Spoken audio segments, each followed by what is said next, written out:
Bismillahirrahmanirrahim. Assalamualaikum warahmatullahi wabarakatuh. Innalhamdulillah alladzi arsala rasulahu bil huda wa dinil haqq liyudhhirahu 'ala dini kullihi wa kafa billahi syahida. Asyhadu an la ilaha illallah wahdahu la syarikalah wa asyhadu anna Muhammadan abduhu wa rasuluh. Allahumma sholli wa sallim wa barik ala Muhammad wa ala alihi wa sahbihi ajma'in, amma ba'd. Ya ayyuhalladzina amanu taqullaha haqqa tuqatih wa la tamutunna illa wa antum muslimun. Ibu-ibu jamaah sekalian yang semoga selalu dirahmati oleh Allah Subhanahu wa taala. Marilah yang utama dan pertama selalu kita awali setiap kegiatan kita dengan memuji dan bersyukur kepada Allah Subhanahu wa taala atas karunia yang diberikan kepada kita sekalian, sehingga pada pagi hari ini kita diberi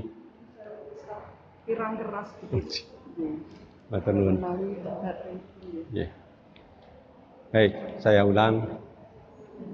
Marilah yang utama dan pertama selalu kita mulai setiap kegiatan kita dengan bersyukur dan memuji Allah Subhanahu wa taala atas karunia yang diberikan kepada kita sekalian, yaitu berupa iman kita dan sehat kita serta sempat kita. Karena ada yang sehat tidak sempat, ada yang sempat tidak sehat, atau bahkan tidak sempat dan tidak sehat. Oleh karena itu wajib kita syukuri dengan selalu berusaha meningkatkan ketaatan kita kepada Allah Subhanahu wa taala melalui peningkatan ibadah-ibadah kita yang diajarkan oleh Rasulullah SAW semampu kita. Adapun yang dilarang hendaknya kita tinggalkan sejauh-jauhnya.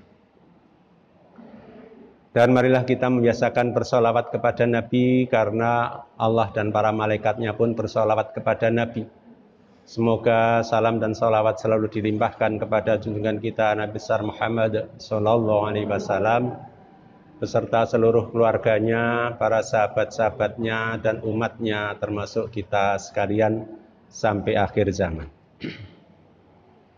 Ibu-ibu jamaah rahimani wa rahimakumullah, marilah kita renungkan dalam surat At-Tahrim sesuai dengan yang didhawuhkan kepada saya untuk menyampaikan menjaga keluarga dari api neraka, yaitu surat Tahrim ayat 6 yang Allah Subhanahu wa taala mungkin sudah sering kita dengar ayat ini dan sering kita baca. Mari kita renungkan ulang. A'udzubillahi minasyaitonirrajim. Ya ayyuhalladzina amanu qu anfusakum wa ahlikum naro wa quduhan nasu wal hijarah 'alaiha malaikatun ghilatun sidatun la ya'sunallaha ma amarahum wa yaf'aluna ma yu'marun. Hai orang-orang yang beriman, peliharalah dirimu dan keluargamu dari api neraka yang bahan bakarnya adalah manusia dan batu, dan penjaganya adalah malaikat-malaikat yang kasar, keras, dan tidak mendurhakai Allah terhadap apa yang diperintahkannya kepada mereka, dan selalu mengerjakan apa yang diperintahkan. Saya kurang?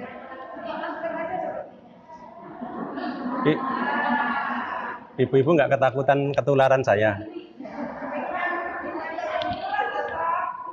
Kurang dekat lagi. Maaf karena tidak biasa jadi penyanyi. Baik. Mohon maaf kalau saya bukan ustadz, bukan kiai, sehingga harus bawa catatan karena daya hafalnya sudah lemah, apalagi makin tua, sehingga mohon difahami. Dan mari kita perhatikan salah satu di antara tafsir yang klasik, yaitu tafsirnya Ibnu Katsir menceritakan tentang ayat itu atau menafsirkan tentang ayat itu. Bahwa ku angkusakum wa ahlikum naro, pelihara dirimu dan keluargamu dari api neraka. Itu mulai Mujahid mengatakan bahwa bertakwalah kepada Allah dan berpesanlah kepada keluarga kalian untuk bertakwa kepada Allah. Sedangkan Qatadah mengungkapkan yaitu bahwa hendaknya engkau menyuruh mereka berbuat taat kepada Allah dan mencegah mereka durhaka kepada Allah. Dan hendaknya engkau menjalankan perintah Allah kepada mereka dan diperintahkan mereka untuk menjalankannya, serta membantu mereka dalam menjalankannya. Jika engkau melihat mereka berbuat maksiat kepada Allah, mengingatkan dan cegahlah mereka.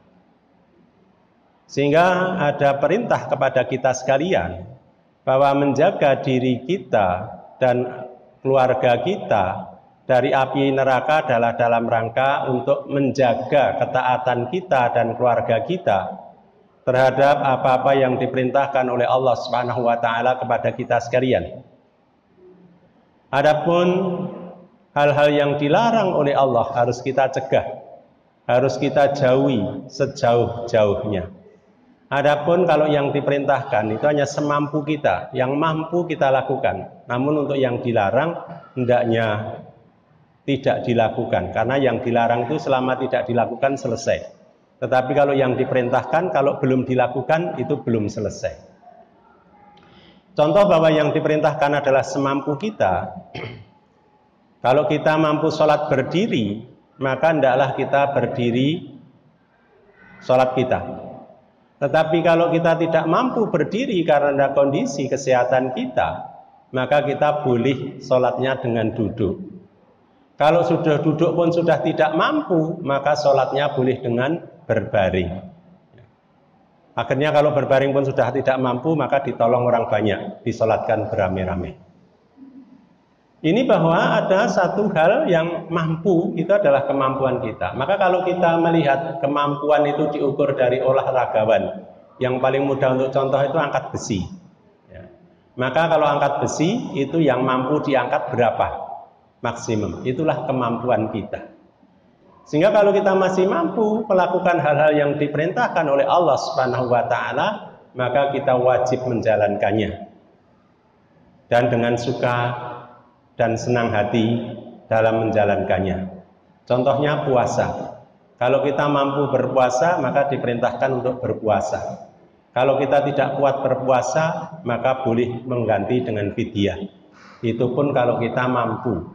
Kalau kita nggak mampu, maka tidak perlu membayar fidyah. Bahkan orang lain yang berfidyah kita berhak menerima. Artinya sudah tidak berpuasa, tetapi juga tidak membayar fidyah, bahkan menerima fidyah. Islam luar biasa.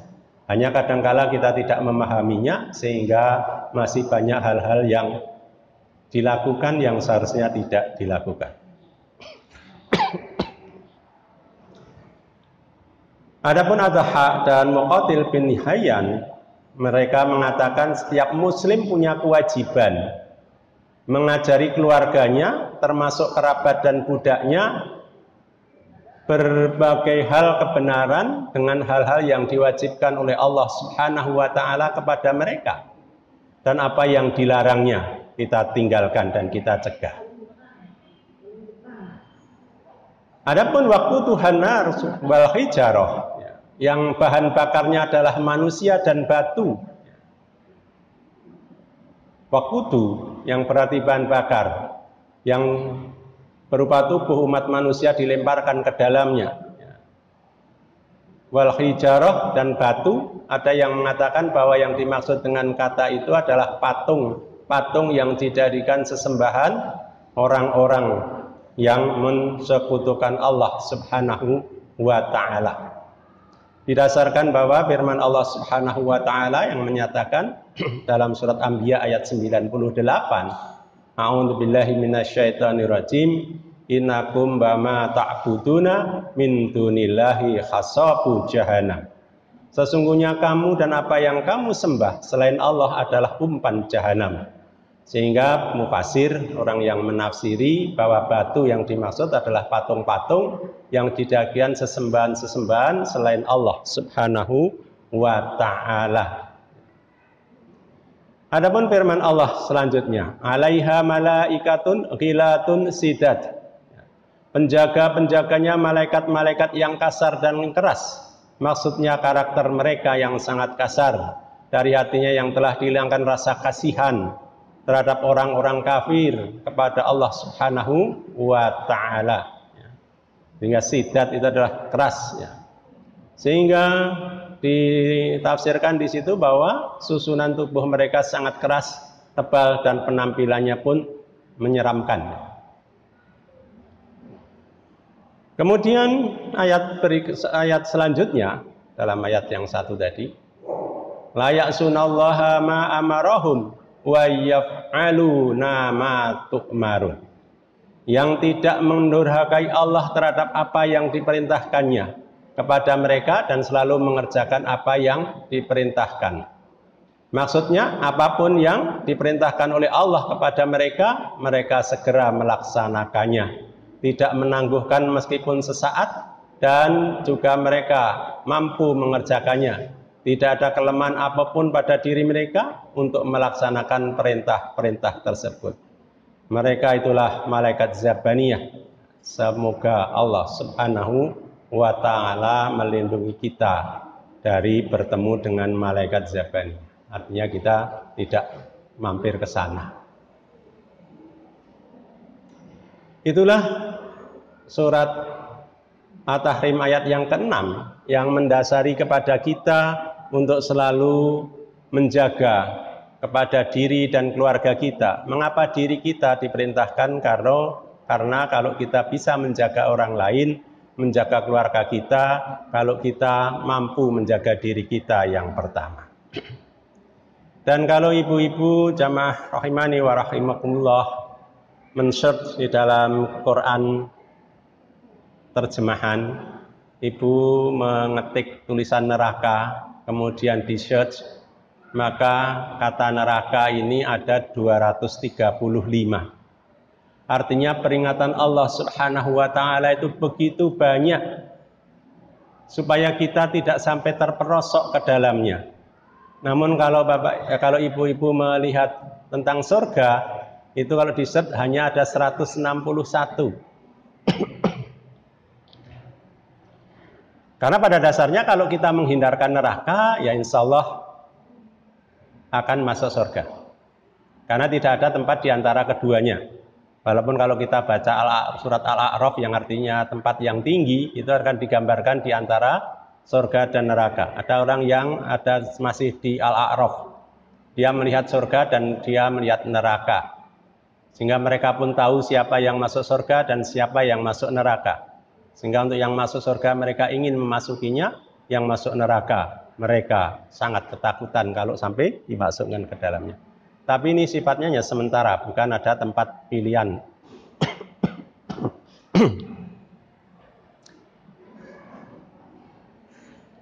Oleh karenanya dengan peringatan itu marilah kita berusaha semampu kita untuk menjaga diri kita dan keluarga kita dengan selalu berusaha untuk mentaati Allah Subhanahu wa ta'ala. Saya ambilkan beberapa ayat tentang neraka yang mirip-mirip dengan ayat tersebut. Di antaranya dalam surat Al-Baqarah ayat 42.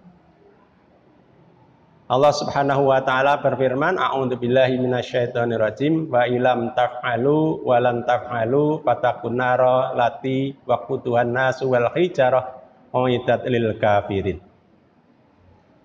Ini ada kaitannya adalah orang-orang kafir Quraisy yang pada waktu itu mempersoalkan tentang wahyu Al-Quran yang diturunkan kepada Rasulullah, sehingga Rasulullah diminta untuk menantang mereka untuk membuat satu ayat atau satu surat Al-Quran.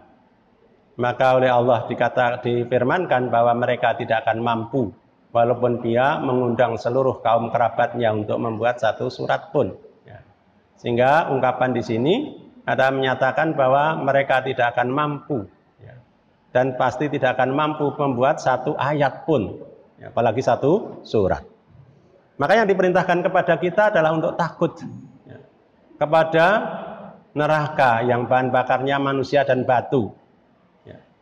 Mengapa manusia tadi sudah dijelaskan, mengapa batu? Ada dijelaskan bahwa batu adalah patung-patung yang disembah oleh orang-orang selain Allah Subhanahu wa ta'ala. Dan ini disediakan kepada orang-orang kafir.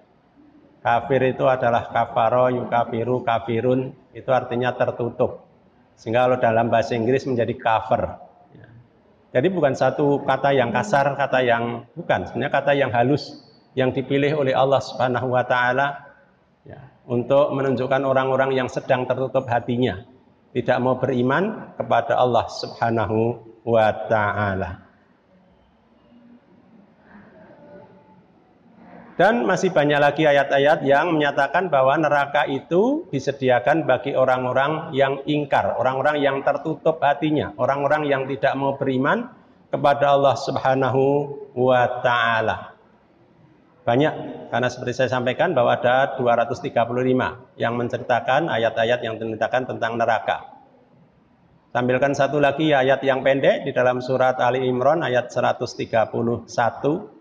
Yang ini dibaca, biasanya yang dibaca pada Sawalan adalah 133 sampai 135 yang sebelumnya. Supaya mengingatkan kepada kita, a'udzubillahi minasyaitonirrajim, wattaqun nara allati uiddat lil kafirin. Dan peliharalah dirimu dari api neraka yang disediakan bagi orang yang kafir, orang-orang yang ingkar.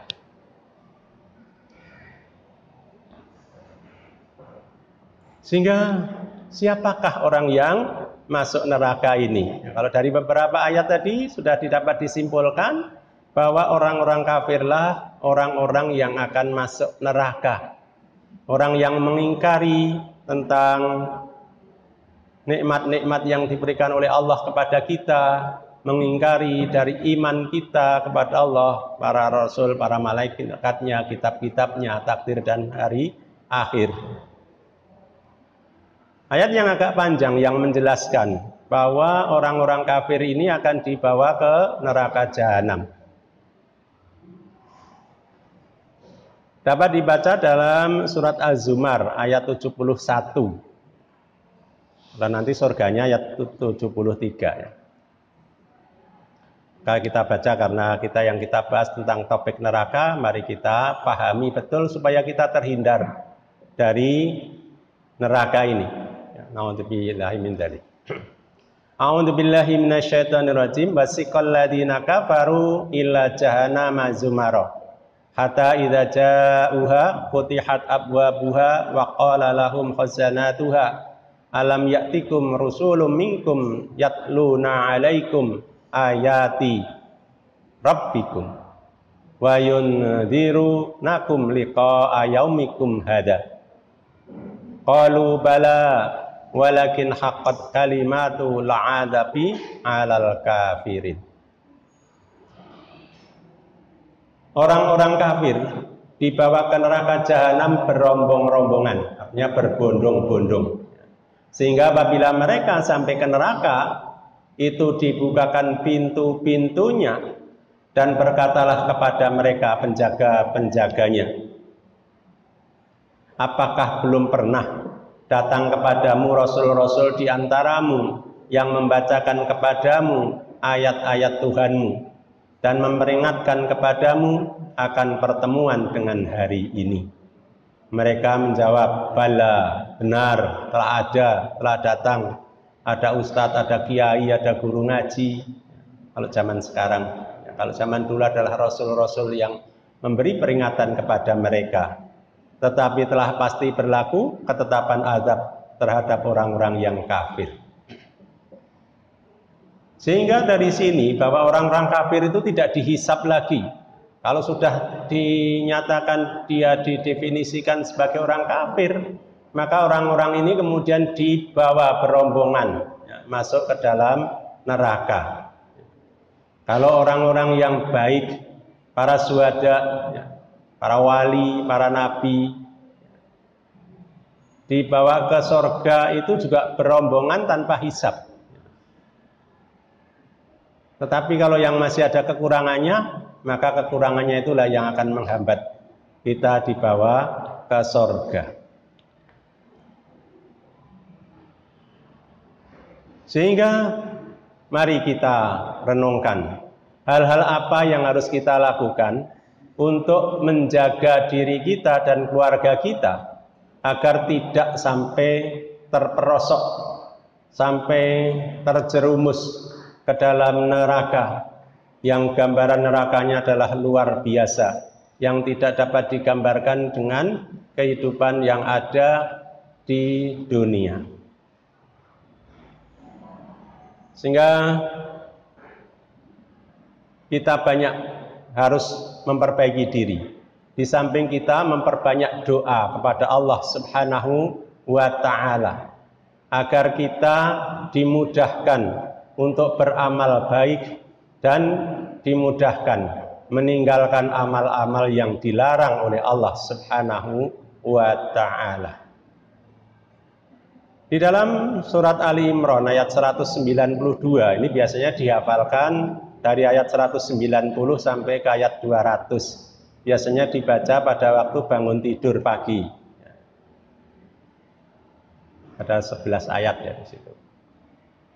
Maka ini di bagian 192 yang doa orang-orang ini ya, mestinya doa kita juga memohon kepada Allah Subhanahu wa Ta'ala.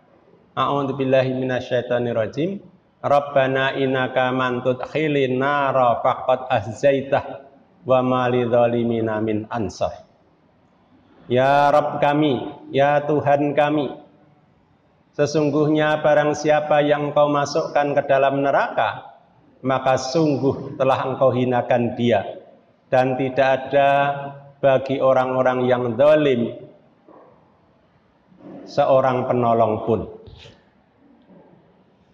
Dan zalim itu adalah kata aniaya, dan zalim yang paling besar adalah menyekutukan Allah Subhanahu wa Ta'ala. Dalam surat Luqman itu Allah mengingatkan kepada kita bagaimana Luqman mendidik anak-anaknya supaya anak-anaknya tidak termasuk orang-orang yang masuk ke dalam neraka, dalam menjaga anak-anaknya. Diawali dari surat yang ayat yang ke-12. A'udzubillahi minasyaitonirrajim. Wa idh qala Luqmanu libnihi wa huwa ya'iduhu ya bunayya la tusyrik billah inna syirka la dzulmun adzim. Bahwa Luqman memberikan nasihat kepada anak-anaknya, la tusyrik billah, janganlah kalian mensekutukan Allah, mensekutukan sesuatu dengan Allah. Inna syirka la dzulmun adzim. Karena sesungguhnya syirik atau menyekutukan Allah dengan sesuatu itu adalah kedzaliman yang sangat besar. Sehingga dengan kedzaliman itu akan memudahkan kita masuk ke neraka.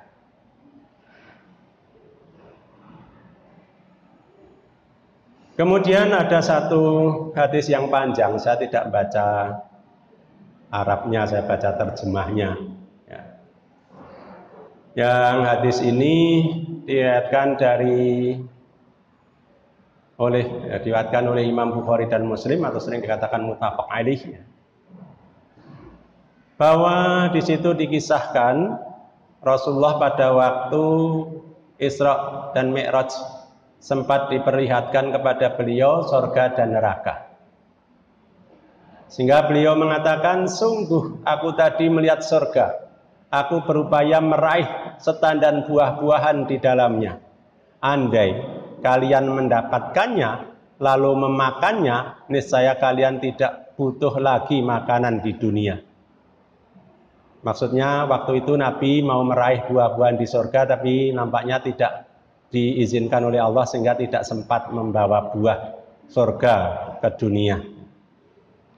Tetapi Rasulullah menyampaikan bahwa kalau kita sudah makan buah surga, maka tidak memerlukan buah dunia. Bahkan dalam kisah lain dikatakan bahwa sekali minum di telaga Kautsar itu tidak akan haus selamanya. Apakah kemudian kalau makan buah surga kemudian kenyang tidak akan lapar selamanya, tidak ada penjelasan. Tapi kira-kira dapat dipikirkan. Kemudian aku melihat neraka. Belum pernah aku melihat pemandangan yang mengerikan seperti itu. Dan aku melihat kebanyakan penghuninya adalah wanita. Mohon maaf kalau sini ibu-ibu ya. Tapi bukan maksudnya itu, tapi untuk mengingatkan kita. Kemudian para sahabat bertanya, mengapa demikian wahai Rasulullah? Beliau menjawab, sebab mereka telah kufur. Para sahabat bertanya lagi, apakah mereka kufur kepada Allah? Rasulullah menjawab, mereka kufur nikmat terhadap suami mereka. Mereka kufur terhadap kebaikan suami mereka. Apabila kalian para suami berbuat baik pada istri-istrinya sepanjang waktu, lalu istri kalian melihat sesuatu yang kurang baik darimu, dari suami itu, dia akan berkata, aku tidak pernah melihat kebaikanmu sedikit pun. Monggo silakan direnungkan apakah begitu, kalau tidak alhamdulillah. Saya nggak bisa membayangkan ya, karena bukan pelaku ya, sehingga itulah peringatan dari Rasulullah. Ya insya Allah apa yang diperingatkan adalah untuk menjaga kita, untuk pandai bersyukur. Ya. Karena dengan pandai bersyukur maka Allah akan menambah nikmat-nikmat yang lain, sebagaimana dalam surat Ibrahim ayat 7 itu. La in syakartum la azinadanakum wa la in kafartum inna adzabi lasyadid. Maka barang siapa yang bersyukur, maka Allah akan menambah nikmat-nikmat atas kesyukurannya itu. Dan barang siapa yang ingkar atas nikmat-nikmat itu, maka azab Allah sangatlah pedih. Saya suka ikut pengajian, karena dengan ngaji itu akan tambah ilmu. Dan ilmu yang baik mestinya kita sampaikan kepada yang lain. Jadi cara menggambarkannya itu yang saya dengar itu sangat sederhana, tetapi insya Allah ini akan memberikan gambaran bahwa nikmat itu kalau disyukuri memang akan menjadi lebih baik. Ya. Contoh yang digambarkan, pada seseorang yang pinjam motor temennya, dan orang ini suka ngutik-utik mesin, sehingga kalau nggak beres akan diperbaiki. Maka dia pinjam motor, ya bisa hidup tetapi kurang stabil gitu, kemudian dia pakai, setelah dipakai dibersihkan, diisi bensin penuh, diperbaiki, motornya jadi suaranya lebih bagus, tarikannya lebih kuat dan seterusnya. Artinya apa yang dilakukan? Teman ini mensyukuri atas pemberian pinjaman oleh teman yang lain. Maka apa yang terjadi? Pada saat orang ini setelah mengembalikan dan yang dipinjami puas dengan apa yang dilakukan oleh peminjam, karena motornya menjadi lebih baik, atau mungkin kalau kurang tinggi ya mobilnya jadi lebih baik. Maka apa yang terjadi? Teman ini datang ke teman yang lain, katakan si A yang pinjam, yang si B yang dipinjami, A ini datang ke B lagi. Maka B ini sebenarnya mau pergi, sudah mengeluarkan motor atau mobilnya. Tetapi begitu si A datang, oh silakan ini baru saya mau panasi kalau mau pakai. Sehingga begitu syukur itu akan menyebabkan orang memperalah pelayanannya yang lebih baik lagi. Tapi ada teman yang lain, katakanlah C minjam mobil atau motor teman ini dalam kondisi baik, bensinnya penuh, setelah dipakai dikembalikan gitu saja, tidak dicuci, tidak diisi bensin, dan hanya mengatakan maaf ya, saya nggak sempat nyuci, nggak sempat isi bensin nih, mohon maaf, saya tergesa-gesa. Maka apa yang terjadi pada hari-hari berikutnya? Begitu C ini datang ke B, maka si B akan mengatakan, maaf ya, mobilnya mau dipakai anak saya, walaupun nggak dipakai. Artinya bahwa bersyukur itu akan mempermudah kita memperoleh kenikmatan-kenikmatan yang lain. Dan masih banyak lagi contoh-contoh yang lain, ini contoh yang dalam kehidupan kita sehari-hari yang dapat kita rasakan. Kemudian di dalam hadis Muslim yang lain dikatakan dari Anas bin Malik radhiyallahu anhu bahwasanya Rasulullah SAW pernah bersabda, didatangkan neraka yang paling banyak nikmatnya, didatangkan penduduk neraka yang waktu di dunia itu banyak nikmatnya, kehidupan nikmatnya di dunia, dan dia didatangkan pada hari kiamat lalu dicelupkan dia ke neraka dengan sekali celupan. Gak usah dibayangkan, susah membayangkannya. Tetapi maksudnya itu dirasakan neraka sesaat saja. Kemudian dikatakan kepadanya, wahai anak Adam, apakah engkau pernah merasakan kebaikan sedikit saja? Apakah engkau pernah merasakan kenikmatan sedikit saja? Maka ia mengatakan, tidak, demi Allah, wahai Rabbku. Artinya bahwa kenikmatan yang banyak itu begitu kena penderitaan yang luar biasa, maka hilanglah rasa nikmat itu, walaupun sudah dirasakan panjang. Kemudian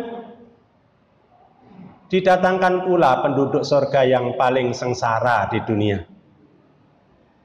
Kemudian ia dicelupkan ke dalam surga dengan sekali celupan. Kemudian dikatakan kepadanya, wahai anak Adam, apakah engkau pernah merasakan keburukan sekali saja?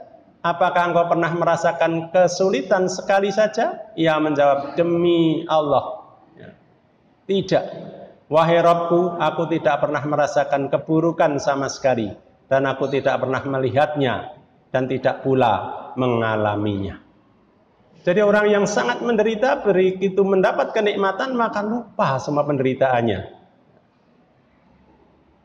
Sehingga begitu digambarkan oleh Rasulullah, surga dan neraka adalah sesuatu yang sangat berbeda kondisinya, yang kita harus selalu berusaha dan menjaga bagaimana diri kita dan keluarga kita untuk supaya terjaga dari neraka. Nah, bagaimana kita menjaganya?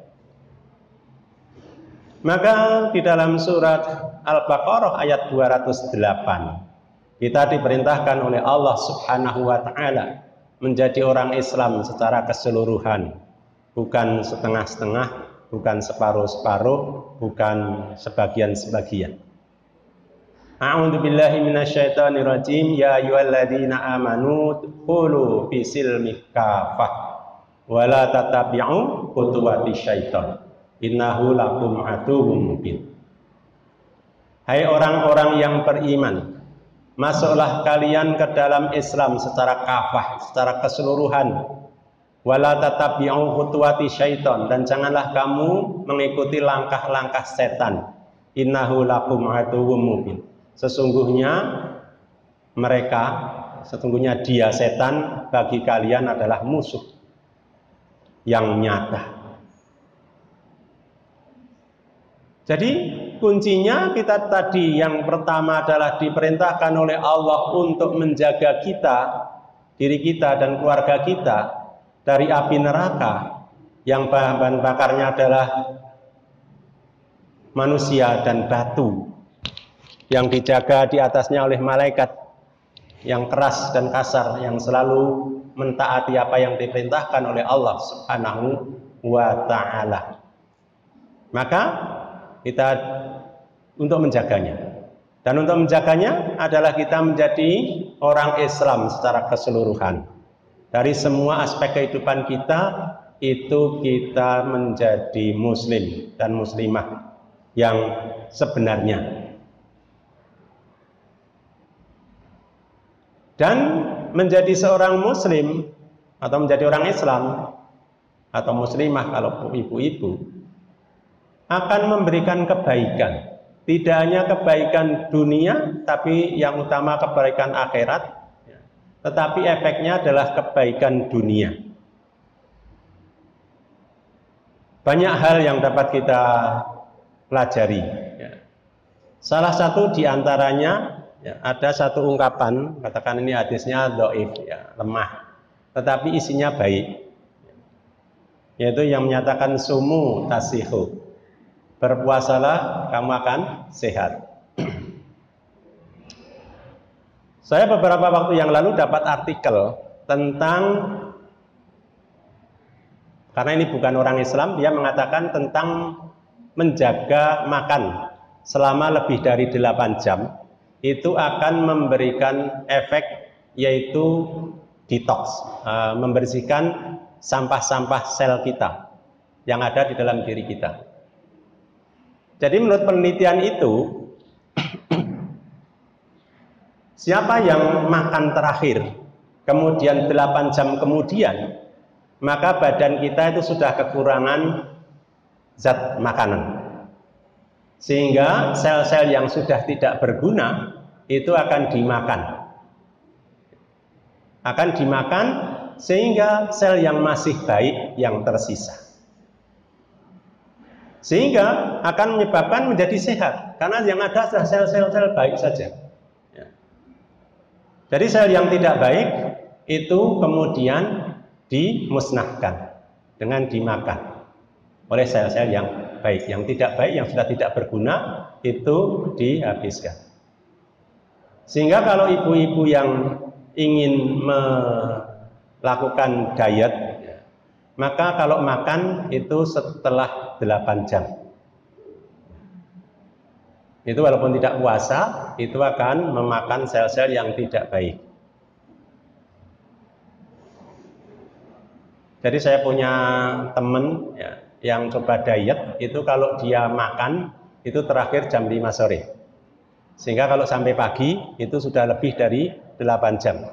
Sehingga bangun tidur itu merasa sehat. Kemudian saya punya teman yang lain, itu kena gula. Gulanya sekitar 400 sesaat. Ini menurut dokter katanya ini sudah sangat tinggi. Kemudian beliau puasa Senin Kemis. Setelah puasa Senin Kemis, itu gulanya terkontrol menjadi sekitar 158, 138 gitu. Ya tidak sampai 140 ya. Tetapi sudah cukup baik untuk ukuran orang yang kena diabetes. Artinya apa? Bahwa dengan berpuasa itu ternyata juga punya efek terhadap kesehatan kita. Ini adalah pahala dunianya. Adapun pahala akhiratnya adalah dijanjikan pintu Ar-Rayyan. Masuk surga khusus bagi orang-orang yang suka berpuasa. Nah, kalau ini penjelasan Gus Baha, saya termasuk penggemar Gus Baha. Nah, karena di UII Gus Baha itu jadi pengisi kajian rutin sebelum pandemi ya, setiap Senin gitu, sebulan sekali. Dia menjelaskan yang dimaksud Ar-Rayyan itu bukan puasa Ramadan, tapi memang orang yang suka berpuasa. Puasa Senin Kemis kah, puasa Yaumul Bid kah, puasa yang lain. Maksudnya puasa sunnah di luar puasa wajib.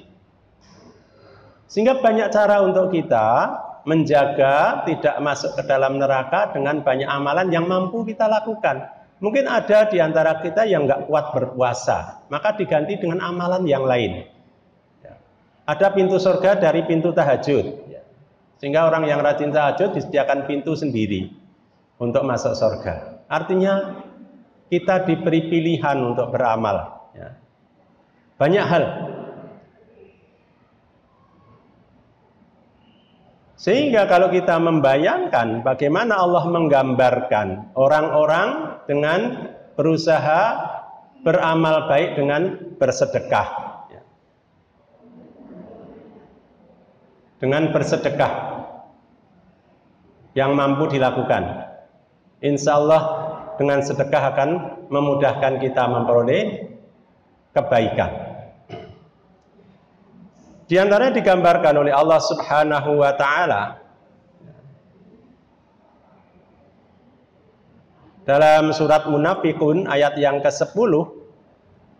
Allah Subhanahu wa taala berfirman, a'udzubillahi minasyaitonirrajim, wa anfiqu mimma razaqnakum min qabli ayatiya ahadakumul maut fayaqula rabbi laula akhartani ila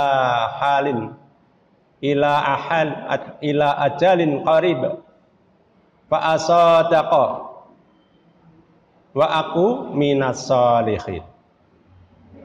Dan belanjakanlah sebagian dari apa yang telah kami berikan kepadamu sebelum datang kematian kepada salah seorang di antara kamu.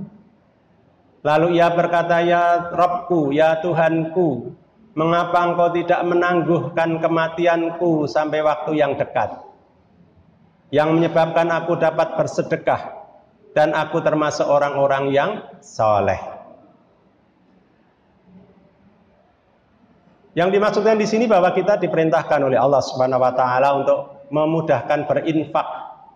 Infak itu adalah satu bentuk pemberian yang tidak diperhitungkan nasabnya, nisabnya, ukurannya. Ya. Jadi ibu-ibu dapat bersedekah berapapun, 100 perak boleh, 200 perak boleh, 100 juta boleh, berapapun boleh. Kalau zakat itu ada nisabnya. Tapi sedekah, infak, yang berupa infak itu terserah kepada kita. Hanya kalau Rasulullah membatasi pemberian itu tidak boleh lebih dari sepertiga harta kita, ya, harus kurang dari itu. Sudah terlalu banyak sepertiga itu.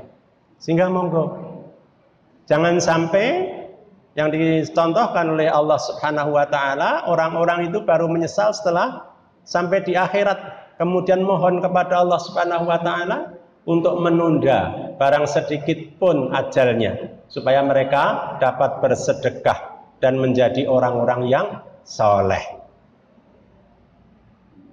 Ada satu kisah, mudah-mudahan ibu sudah pernah mendengar. Kalau belum, kalau sudah mendengar saya ulang, kalau belum, yang mudah-mudahan akan memberikan inspirasi kepada kita. Saya sudah beberapa kali memperoleh cerita ini. Yang terakhir kemarin itu dikirim oleh teman video ceramahnya Ustadz Khalid ya, Basalamah. Beliau menceritakan tentang seorang TKW dari Indonesia yang bekerja di Arab Saudi dan memperoleh majikan yang baik. Dan dia baru bekerja seminggu, tetapi diamati oleh majikannya itu bahwa setiap habis bekerja, kerjanya bagus, semuanya menyenangkan majikan. Tetapi majikan ini memperhatikan, setiap selesai bekerja, dia masuk kamar mandi lama gitu, baru keluar. Maka singkat cerita, kemudian ditanya oleh majikan ini, Fulanah, mengapa kamu setelah bekerja dengan baik masuk kamar mandi lama? Maka dia menangis, tidak menjawab dulu, menangis. Maka ditanya lagi, kenapa menangis? Maka diceritakanlah bahwa saya baru saja melahirkan anak.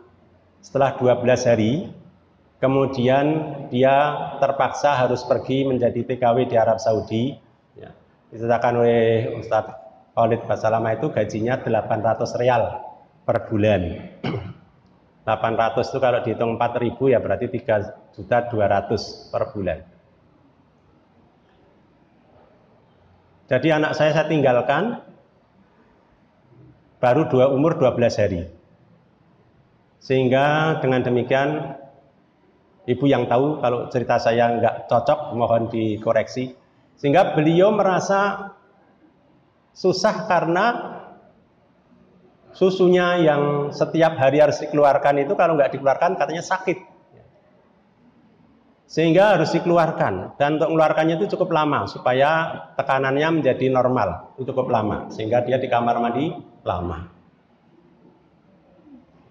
Kemudian majikan ini orang yang sangat baik. Baik, kalau begitu kamu pulang.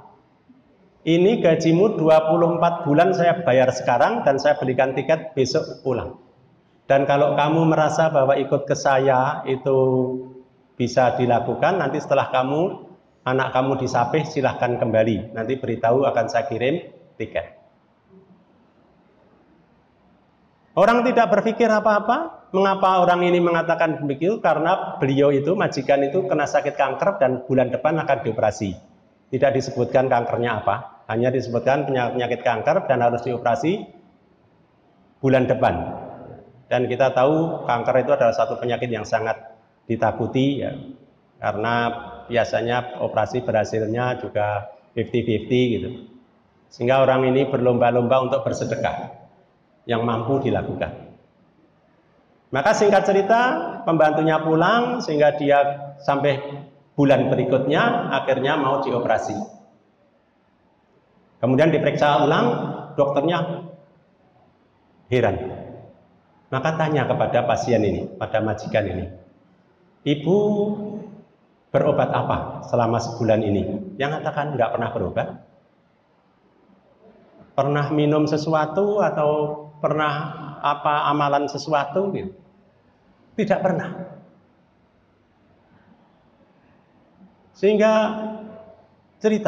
menceritakan tentang bahwa dia bersedekah kepada orang yang menyusui anaknya yang tidak sempat menyusui karena kemiskinannya, sehingga akhirnya diberikan sedekah, dibantu untuk menyusukan anaknya sampai 2 tahun, karena memang yang diperintahkan kepada kita menyusukan adalah 2 tahun. Dalam surah Luqman tadi kalau dilanjutkan ada perintah itu, wa fisaluhu bi amaini, dan menyusui selama 2 tahun. Artinya apa? Bahwa di sini ada satu kisah yang luar biasa. Dengan bersedekah ternyata Allah berkenan menghilangkan penyakitnya. Sedang majikan tadi tidak memohon kepada Allah supaya dihilangkan penyakitnya. Bahwa dia bersedekah karena merasa bisa jadi umurnya sudah habis, dan bahwa dia menolong orang untuk menjalankan perintah Allah untuk menyusukan anaknya 2 tahun. Tetapi Allah Subhanahu wa taala membalasinya dengan satu kebaikan, ya, sehingga disembuhkanlah penyakitnya. Tapi saya tidak menyarankan ibu-ibu kalau punya penyakit kemudian memperbanyak sedekah niatnya supaya penyakitnya hilang. Maka niatnya sudah berbeda. Maka niatnya kita beramal adalah lillahi ta'ala. Sebagaimana dalam iftitah kita, bagi yang iftitahnya inna sholati wa nusuki wa mahyaya wa mamati lillahi rabbil alamin.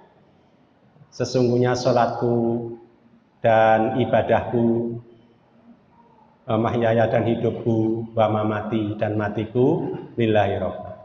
Hanya untuk Allah yang menguasai seluruh alam. Sehingga tidak ada niatan yang lain, ibadah kita benar-benar hanya karena Allah, mencari ridha Allah, bukan mencari ridha-ridha yang lain. Mengapa banyak disetir oleh para ustadz tentang sedekah? Karena salah satu diantaranya bahwa sedekah di jalan Allah itu pahalanya luar biasa. Dalam surat Al-Baqarah ayat 261 itu Allah Subhanahu wa taala menggambarkan bagaimana sedekah yang mencari ridha Allah semata dalam rangka untuk menegakkan kalimat Allah. A'udzubillahi minasyaitonirrajim. Matsalul ladzina yunfiquna amwalahum fi sabilillahi kamatsali habatin ambatat sab'a sanabila fi kulli sumbulatin mi'atu habbah. Wallahu yudha'ifu liman yasha. Wallahu wasi'un alim. Perumpamaan menafkahkan yang dikeluarkan oleh orang-orang yang menafkahkan hartanya di jalan Allah adalah serupa dengan sebutir benih yang menumbuhkan 7 bulir, dan pada tiap bulir 100 biji.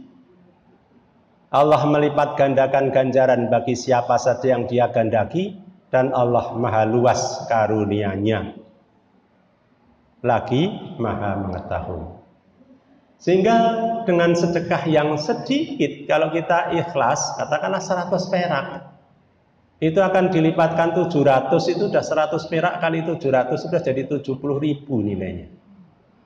Sedangkan di akhir ayat dikatakan bahwa Allah melipat gandakan pahala bagi siapa yang dikehendaki. Artinya tidak terbatas hanya 700 kali, bisa jauh lebih besar. Contohnya yang tadi, seorang yang menafkahi orang yang mau menusui karena ketaatannya kepada Allah,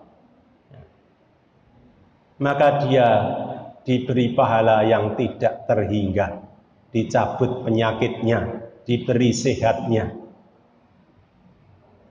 Ini adalah salah satu contoh bahwa kebaikan itu tidak hanya di akhirat dibalasi oleh Allah Subhanahu wa taala, tetapi di dunia pun Allah berkenan memberikan kebaikan.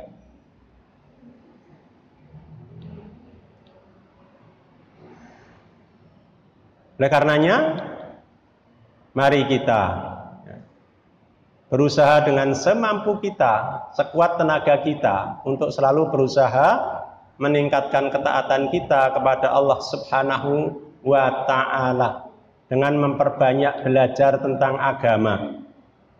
Dan kalau kita melihat berita tentang COVID-19 ini ya, bahwa korban yang terkena infeksi COVID-19 itu di Indonesia lebih dari 4,4 juta, yang meninggal lebih dari 144.000.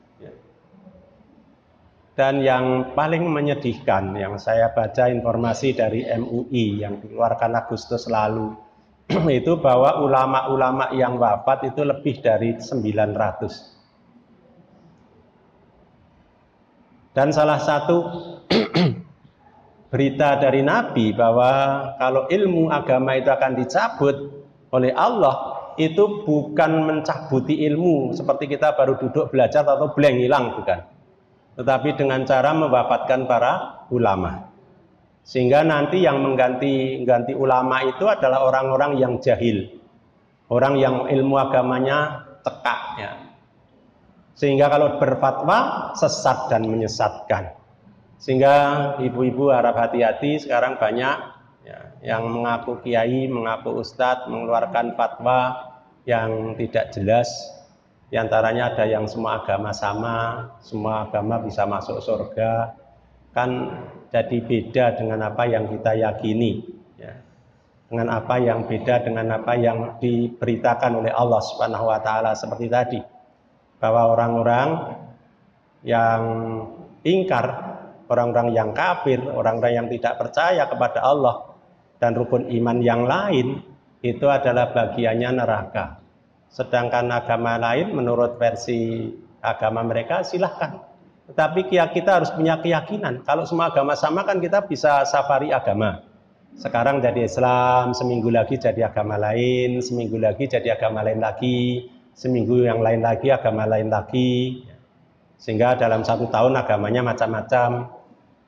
Dan beliau pun yang mengatakan gitu nggak berani nyoba. Berarti kan apa yang disampaikan itu bisa menyesatkan kita. Oleh karena itu mari kita hati-hati, dan Allah sudah mewarning bahwa banyak ulama yang diwafatkan itu adalah salah satu bentuk pencabutan ilmu agama di sekitar kita. Maka saya termasuk yang senang dengan pengajian, sehingga dalam kondisi apapun saya didhawuhi insya Allah akan saya usahakan selama tidak berbenturan dengan yang hal penting. Dan sebenarnya hari ini jamnya sama persis 8.30 saya ada rapat di UII sana ya. Tapi karena saya sudah pensiun bisa alasan, aku pensiun kok. Tapi sebenarnya masih diundang jam 8.30 persis sama.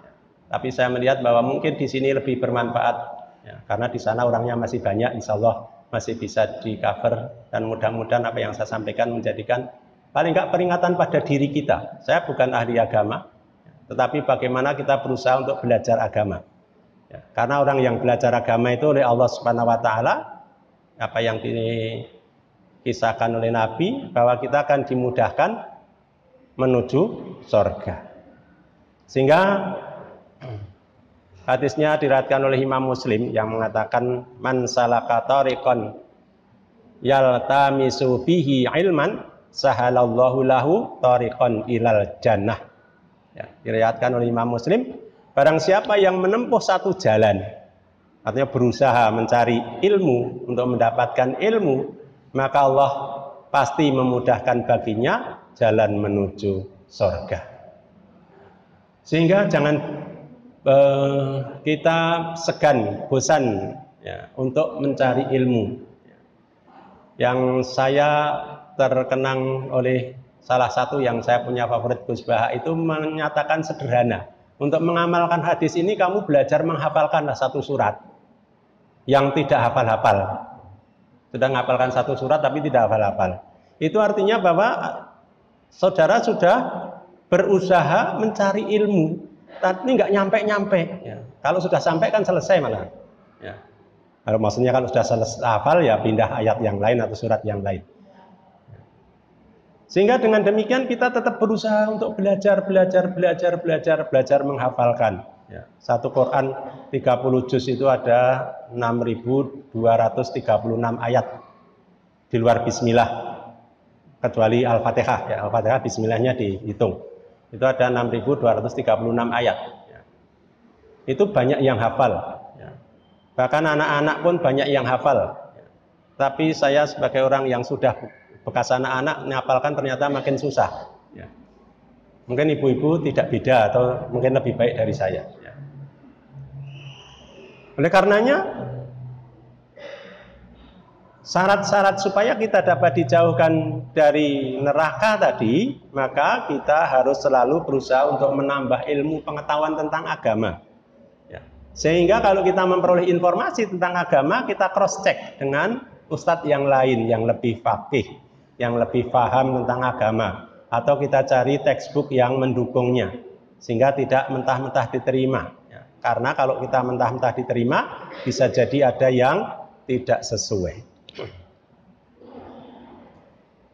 Sehingga bagaimana supaya kita selamat dari neraka? Maka yang diberitakan oleh Allah Subhanahu wa taala dalam surat Al-Bayyinah, insyaallah Bapak Ibu-ibu sekalian sudah hafal karena termasuk surat-surat pendek di juz amma. Yaitu ayat yang ke-7, a'udzubillahi minasyaitonirrajim, innalladzina amanu wa 'amilus solihati ulaika hum khairul bariyah. Sesungguhnya orang-orang yang beriman dan beramal soleh, mereka itulah orang-orang yang paling sebaik-baik makhluk. Kalau dibaca selanjutnya, jannatun tajri min tahtihal anhar itu, ya, jazauhum inda rabbihim jannatun tajri min tahtihal anharu khalidina fiha abada. Radhiyallahu anhum wa radu anhu. Jadi balasannya orang-orang sebaik makhluk ini adalah surga Aden yang mengalir sungai-sungai di bawahnya dan mereka kekal di dalamnya. Dan Allah ridho kepada mereka dan mereka ridho kepada Allah Subhanahu wa taala. Ini adalah balasan orang-orang yang beramal soleh. Sehingga kalau kita perhatikan syaratnya beramal soleh harus diawali dengan beriman. Kita sampai jam berapa ya Bu? Sampai duhur.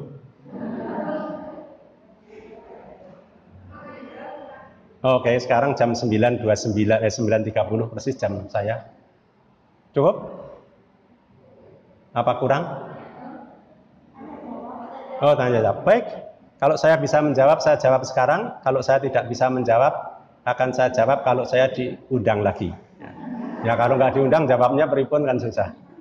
Karena saya juga punya keterbatasan, bukan apapun yang Ibu tanyakan saya tahu pasti. Ya, saya punya keterbatasan sehingga kalau saya tidak tahu, dan dalam agama tidak boleh menjawab dengan akal, tetapi harus dijawab dengan hujah yang benar.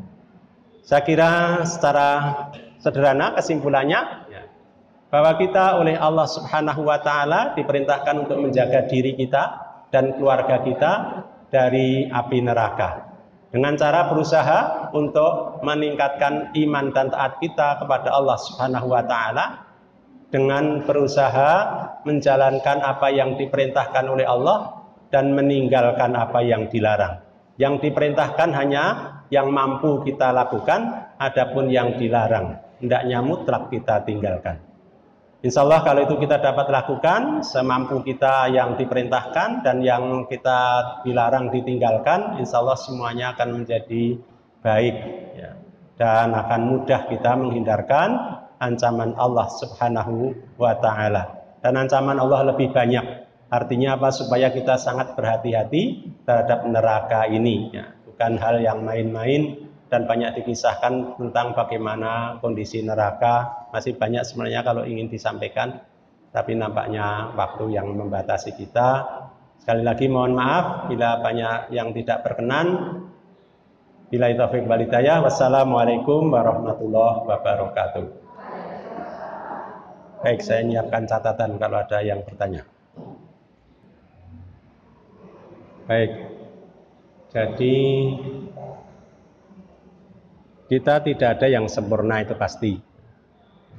Tetapi memang ada peringatan dari Allah Subhanahu wa taala dalam surat pendek, dalam surat Al-Maun ya. Fawailul lil musallin alladzina hum an salatihim sahun. Celakalah bagi orang-orang yang sholat, orang-orang yang sholatnya bukan dalam ya, bukan fi ya, fi sholatihim, bukan fi tapi an sholatihim sahun ya, pada sholatnya lalai. Jadi orang yang sholat itu bisa tetap celaka kalau sholatnya itu lalai. Lalai itu tidak sama dengan lupa. Lalai dan lupa mudah-mudahan bisa dipahami. Lalai itu mungkin kalau bahasa kita mungkin kurang serius ya, mengabaikan.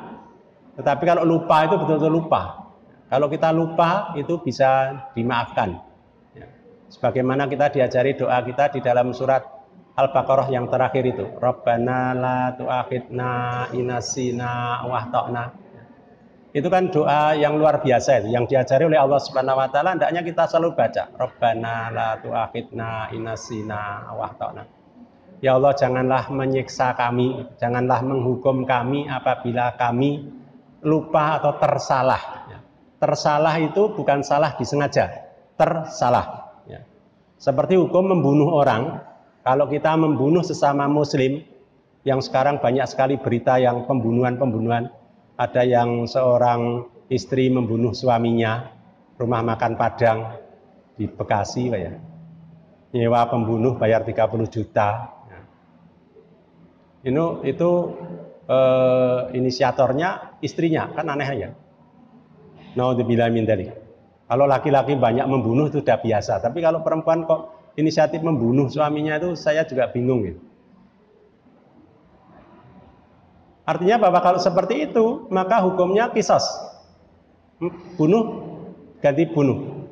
Tetapi kalau tidak sengaja, misalnya ibu-ibu masak, ngambil bumbu masak keliru, ngambil sianida. Ini contoh maksudnya, bukan sengaja. Karena sianida kan, potas itu kan warnanya kayak moto itu, bening-bening putih gitu. Nah, dimasukkan, meninggal yang makan. Tapi karena ketidaksengajaan, maka hukumnya kalau cara Islam memerdekakan budak. Di kita nggak ada. Ya. Memberi makan, berpuasa 2 bulan terus-menerus. Kalau nggak mampu, baru yang terakhir memberi makan 60 orang miskin. Tapi jangan dipilih yang terakhir dulu. Harus dicari yang pertama, memerdekakan budak nggak ada, maka puasa 60 hari terus-menerus. Kalau nggak kuat, baru yang terakhir dengan memberi makan orang miskin. Itu artinya bahwa ada satu ketidaksengajaan, bukan satu kesengajaan. Kembali kepada sholat tadi. Kalau ibu-ibu membaca tafsirnya di situ, bahwa tidak dikatakan fi, kalau fi itu artinya di dalam sholatnya lalai, ya, itu tidak khusyuk masuk ke situ. Ya. Sehingga saya pernah bertanya kepada orang yang lebih ahli dari saya, gimana kalau sholat saya kok khusyuk susah Ustadz, saya bilang gitu. Gak tahu kalau ibu-ibu, saya termasuk susah. Ya. Begitu sholat itu macam-macam yang ingat. Ya. Kunci motor yang tadinya lupa, oh saya taruh di sana. Maka dia mengatakan khusyuk bukan rukun sholat, tetapi adalah nilai dari sholat. Kalau khusyuk kita dari Allah Akbar sampai salam 0, ya nilainya 0, tapi kewajibannya sudah dilakukan. Sehingga nilai sholat tergantung kekhusyukan. Kalau khusyuknya dari takbir sampai salam, ya 100 nilainya gitu. Tapi kalau sebagian ingat, sebagian tidak, ya nilainya kurang lebih dari situ. Maka yang dimaksud sholat di situ, kalau kita sudah berusaha untuk sholat, ya sholatnya seperti yang dicontohkan oleh Rasulullah. Sholu kama ra'aitumuni usolli. Sholatlah kamu sebagaimana engkau melihat aku sholat. Tentu saja kita nggak ada yang melihat, sehingga nggak bisa sholat seperti Nabi. Bukan begitu. Tetapi kita mencari sunah-sunah Nabi yang menjelaskan tentang sholat. Bagaimana takbir Nabi, bagaimana rukuknya, bagaimana sujudnya, bagaimana bacaannya. Dan yang luar biasa, bacaan Nabi itu macam-macam. Ada yang karena takrir, artinya orang lain membaca, Nabi tidak menyalahkan. Contohnya ada yang surat iftitah yang dia mengatakan Allahu Akbar kabira walhamdulillahi katsira wa subhanallahi bukratan wa asila. Itu Nabi tidak mengajarkan, tapi ada yang mengucapkan gitu. Nabi mengatakan siapa tadi yang mengucapkan iftitah seperti itu. Maka orang kan biasanya takut gitu ya. Tetapi Nabi mengatakan malaikat berebut mencatatnya. Ini artinya bahwa Nabi membolehkan walaupun Nabi tidak mengajarkan. Salah satu ke luar biasaannya seperti itu. Sehingga mana yang kita pilih, mari kita sholat sesuai dengan banyak pilihan. Bacaan sujud beda, bacaan takbir sama, bacaan iktidal mungkin bacaannya beda. Janganlah kemudian perbedaan itu menyebabkan kita yang merasa paling benar, yang lain salah. Karena bisa jadi dia punya dasar untuk itu. Contohnya takbiratul ihram, itu ada yang sampai di sini, setentang dada, setentang bau. Ya. Tapi ada yang sampai sini, ya, di samping telinga. Ya. Itu yang saya tahu dua itu. Kalau ada yang lain dan dia punya hujah, silahkan. Ya. Misalkan sampai sini gitu, ya. Ada hujahnya, monggo. Tapi kalau nggak ada hujahnya, jangan bikin sendiri. Ya. Nah, bagaimana kita kalau ada orang yang menilai sholat kita masih kacau kok macam-macam gitu? Nah, bagaimana kita tahu bahwa kita masih kacau? Selama sholat kita sudah sesuai dengan apa yang diajarkan oleh Rasulullah dari berbagai macam khilafiyah tadi, perbedaan-perbedaan tadi, insya Allah bukan satu kesalahan. Dan saya pun juga masih banyak belajar ya tentang sholat, masih belajar. Karena untuk belajar khusyuk itu yang paling susah bagi saya. Mudah-mudahan ibu tidak. Ya. Tapi saya termasuk yang susah, sehingga berusaha untuk itu. Maka yang paling mudah bagi saya ya ikut jamaah. Paling enggak kalau imamnya khusyuk kan kita termasuk dapat pahala khusyuk. Ya. Sehingga berlomba-lomba cari imam yang baik. Ya. Maka syaratnya menjadi imam untuk menjadi sholat adalah imam yang baik. Bacaannya baik, tahu tentang kaifiat sholat itu yang benar seperti apa. Sehingga kalau kita mengikuti akan sesuai dengan yang seharusnya. Sehingga kita tidak mungkin belajar sendiri, kecuali memang ibu mau nyantri ya, masuk pondok untuk belajar, bagus. Tetapi kalau kita di luar pondok, yang paling mudah untuk belajar agama, ya ikut kajian-kajian semacam ini. Memang tidak teratur ya, apa yang diberikan mungkin tidak berurutan sebagaimana kalau kita belajar di pondok. Tetapi insya Allah dengan cara kita mengikuti pengajian-pengajian semacam ini, kita akan tambah ilmunya. Ya. Artinya apa yang kita amalkan insya Allah akan menjadi lebih baik. Memang ibu punya kewajiban untuk minta izin suami. Kalau suami nggak ridho, kita tidak boleh melakukannya. Jadi kalau ibu mau puasa sunnah, ya, kecuali puasa wajib, maka harus izin suami. Kalau suami nggak mengizinkan, maka ibu tidak boleh berpuasa. Ini memang ada hak prerogatifnya suami. Tetapi untuk belajar, mintalah izin dengan baik-baik bahwa kita belajar ngaji seperti ini adalah dalam rangka memperbaiki ibadah kita kepada Allah Subhanahu wa Ta'ala, bukan mencari yang lain.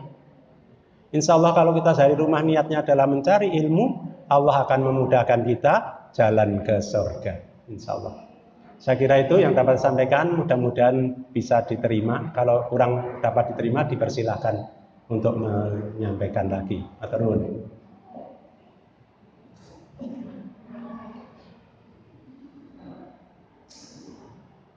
Ibu, waktu ada yang bertanya lagi? Oh ya, belum.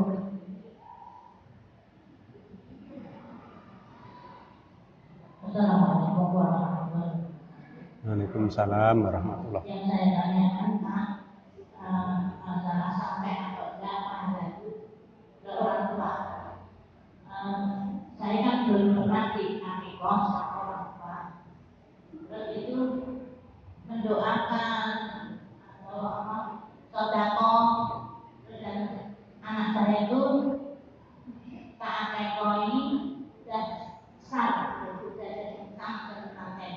Akan itu sampai anak mendoakan orang tua atau saya sendiri mendoakan orang tua. Ada yang mengatakan enggak diakikoi, enggak sampai.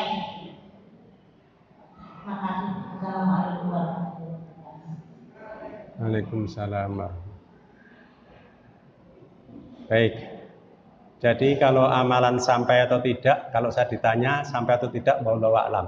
Karena yang berhak menerima ibadah kita adalah Allah Subhanahu wa taala. Hanya kalau akikoh itu yang saya tahu bahwa semua anak itu tergadai.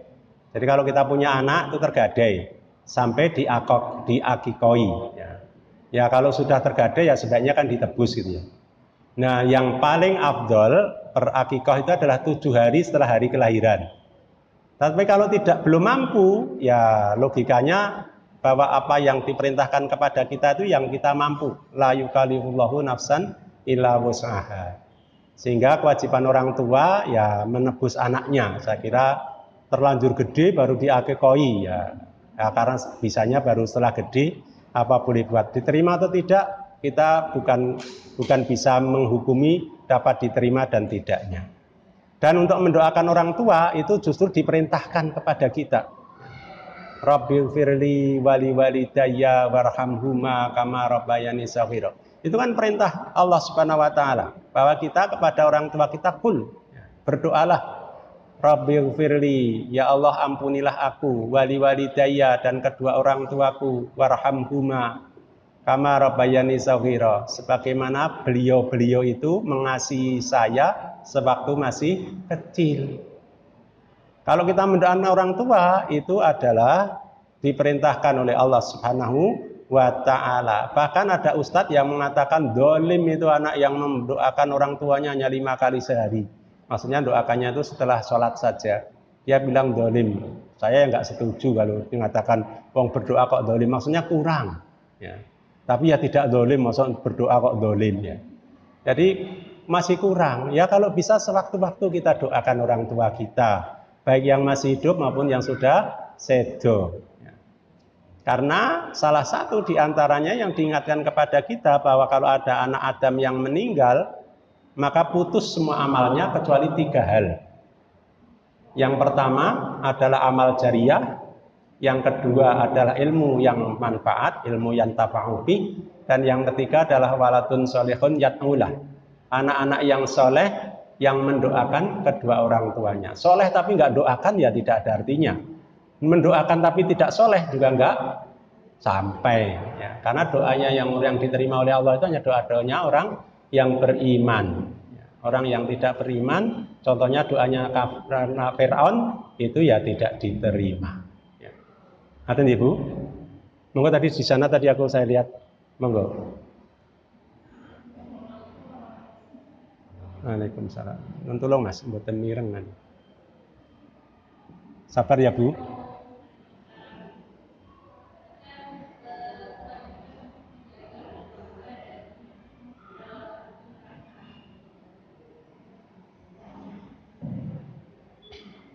Sebenarnya yang punya posisi besar menjaga keluarga dan kan orang tua harusnya. Cuma kadang-kadang dalam sebuah keluarga itu ada yang kebetulan mungkin diberi ujian, keadaannya adalah orang tuanya yang justru tidak soleh. Yang mau saya tanyakan,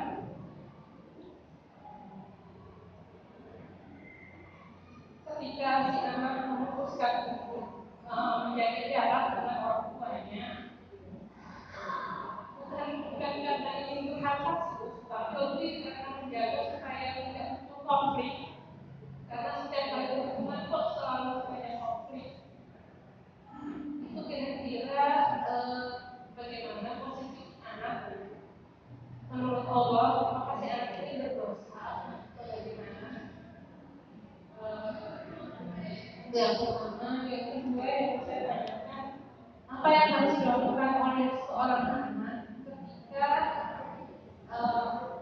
karena kan sebagai kata anak itu kan milik orang tua, tetapi apa yang harus dilakukan oleh seorang anak ketika orang tuanya meminta sesuatu pada anaknya, tetapi yang diminta ini si anak itu tahu bahwa itu nanti akan lebih banyak dilakukan untuk hal-hal yang maksiat. Apakah si anak tetap berkewajiban membeli atau si anak boleh untuk menolak?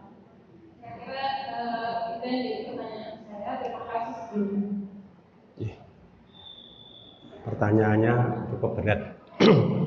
Jadi untuk kita, bahwa pilihan kita yang mungkin beda dengan orang tua kita, ya, dan kalau orang-orang sekarang bahwa ada kemerdekaan gitu ya, maka kalau kita bisa mengambil salah satu ibrah adalah istrinya Fir'aun yang bernama Asiyah. Beliau itu begitu ketahuan menjadi seorang muslim, maka disiksa. Sehingga doanya adalah satu diantaranya, saya lupa persis tempatnya, tapi mungkin nanti dapat di-search dengan engine search gitu ya. Yaitu bahwa beliau berdoa kepada Allah, ya Allah, bangunkanlah aku rahmah di surga, dan jauhkanlah aku dari gangguan Fir'aun dan bala tentaranya. Karena dia sudah ketahuan bahwa dia menjadi seorang muslimah. Maka itu yang dapat dilakukan. Dan kalau kita sebagai seorang anak kepada orang tua kita, kalau kita membaca surat Luqman tadi dapat dilanjutkan, silakan nanti dibaca semuanya. Allah Subhanahu wa taala mengatakan kepada kita, a'udzubillahi minasyaitonirrajim, wa in jahadaka 'ala an tusyrika bima laisa laha bi ilmun fala tuti'huma wa sahibhuma fi dunya ma'rufa.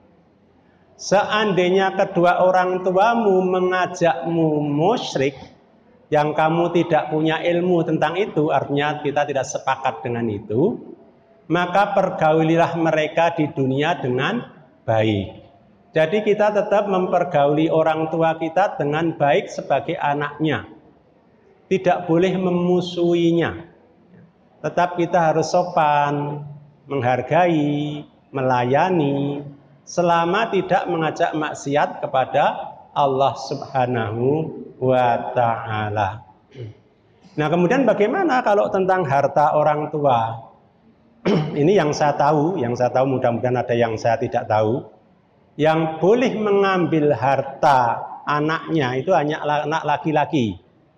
Jadi kalau saya punya anak laki-laki, hartanya anak saya laki-laki itu boleh saya ambil semuanya. Ya, tetapi anak saya nggak boleh ngambil harta saya. Tanpa seizin maksudnya. Kalau saya tanpa izin anak saya itu boleh. Tetapi kalau anak perempuan, kalau belum menikah mungkin. Ya, kalau boleh dikiaskan. Tapi saya nggak berani mengatakan iya. Tetapi kalau sudah menikah, maka anak perempuan itu jadi haknya suami. Ada satu kisah yang luar biasa yang dikisahkan pada waktu itu. Kemudian kisah ini salah satu ungkapan bahwa begitu taatnya istri kepada suami justru memasukkan orang tuanya ke surga. Jadi kisahnya adalah ada seorang yang sedang ditinggal berniaga oleh suaminya. Kemudian bapaknya ini sakit. Maka diberitahu, bapakmu sakit, mbok kamu tilii. Karena zaman dulu nggak ada handphone seperti sekarang, sehingga nggak bisa komunikasi. Sehingga dia tidak berani meninggalkan rumah. Sampai akhirnya singkat cerita ayahnya meninggal. Dia pun nggak datang. Baru setelah suaminya pulang, baru dia datang. Maka ini dilaporkan kepada Nabi. Ya, maka Nabi bersabda, orang tuamu masuk surga gara-gara ketaatan anakmu terhadap suaminya. Artinya ketaatan Allah itu akan memberikan kebaikan kepada orang tuanya. Sehingga tadi bahwa anak-anak yang saleh yang selalu mendoakan orang tua itu adalah satu tambahan amalan dari orang yang meninggal. Nah, bagaimana kalau ada konflik-konflik seperti itu? Ya, kita sebagai anak kalau bisa menjelaskan sebaik-baiknya. Memang hal yang berbeda biasanya susah untuk disamakan itu dimanapun ya. Tetapi kita harus berusaha dan kepada orang tua kita harus tetap berbuat baik. Ya, kecuali mengajak yang tidak baik, maka kita harus mengatakan tidak. Ya, walaupun dengan cara yang paling sopan yang dapat kita lakukan. Adapun bagaimana kalau dimintai harta sesuatu, tetapi jelas tahu untuk maksiat, ya kita harus berani mengatakan tidak, karena kita tidak boleh mendukung perbuatan maksiat. Bahwa kalau kita membiarkan saja, itu hukumnya sama dengan yang melakukan. Jadi kalau saya lihat teman saya judi di samping saya, Ya, saya tidak memberitahu, bahkan ikut menikmati, ngeliat gitu ya, jagongi orang Jawa. Maka dosanya sama saya dengan pelaku. Karena tidak berusaha untuk mencegah, bahkan ikut meramaikan. Ya, maka itu yang harus kita jaga. Sehingga mari kita hati-hati untuk itu. Ya. Sedapat mungkin kita tidak mendukung semua perbuatan maksiat. Ya, kalau kita tidak mampu, maka kita doakan. Jadi yang diingatkan kepada kita, man ra'a minkum mungkaron fayaghayyiru biyadihi walam yastati bilisanihi walam yastati biqalbihi dzalika adhaful iman. Barang siapa yang melihat kemungkaran, maka hendaklah menghentikan kemungkaran itu dengan tangannya. Tangan itu bukan berarti dipukuli, gitu ya. Tetapi tangan di situ artinya kalau kita punya kekuasaan, maka dengan kuasa kita. Misalkan saya jadi presiden, maka punya wewenang yang lebih luas. Maka bisa digunakan wewenang itu untuk menghentikan semua kemungkaran yang dilihatnya.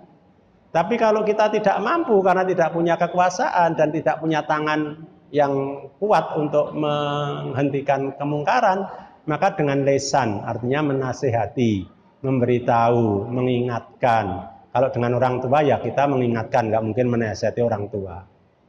Nah kalau sudah tidak mempan semua, maka dengan hati kita didoakan kepada Allah Subhanahu wa Ta'ala. Itulah selemah-lemah iman. Jadi biasakan kita doakan orang tua kita supaya memperoleh hidayah dari Allah. Ya. Karena hidayah itu harus selalu dimohonkan, tidak akan datang tiba-tiba.